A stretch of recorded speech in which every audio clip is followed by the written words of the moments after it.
જ્ઞાન, મહેનત અને કંઈક નવું શીખવાની લગન. જ્યારે આ ત્રણેય એક સાથે આવે ત્યારે સફળતા પણ એક ડગલું આગળ વધે છે. કોણ બનશે ગુજરાતનું જીનિયસની આ જ્ઞાન યાત્રામાં રાજકોટના વિક્રાંતસિંહ જાડેજાએ પ્રથમ પડકાર સફળતાપૂર્વક પાર કર્યો.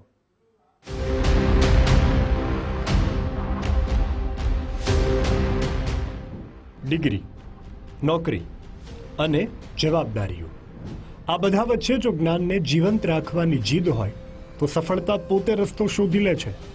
આ વાતને સાચી સાબિત કરી છે રાજકોટના વિક્રાંતસિંહ જાડેજાએ. કોણ બનશે ગુજરાતનો જીનિયસ શોના પ્રથમ રાઉન્ડમાં વિક્રાંતસિંહે પોતાના પ્રતિભાની છાપ છોડી. કેમિકલ એન્જિનિયરનો અભ્યાસ કર્યો છે અને હાલમાં હેડ ક્લાર્ક તરીકે ફરજ બજાવે છે.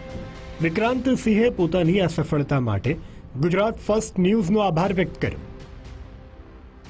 આજના યુવા રીલ્સ જે માઇન્ડલેસલી સ્ક્રોલિંગ કરે છે એના કરતાં સોશિયલ મીડિયાનો ઉપયોગ બને ત્યાં સુધી નોલેજ અને સ્કિલ બિલ્ડઅપ કરવા માટે કરે તો તેમને સોશિયલ મીડિયાનો લાભ વધારે મળે અને તેઓ સ્કિલ ગ્રો કરીને ભવિષ્યમાં આગળ સારી કમાણી કે જે કંઈ પણ છે કરિયર બનાવી શકે છે એમાં. વિક્રાંતસિંહ માને છે કે આવી સ્પર્ધાઓ માત્ર જીતનો માર્ગ નથી ખોલતી પરંતુ વિચારવાની ક્ષમતા વધારે છે. પ્રથમ પડકાર પૂર્ણ થયો છે.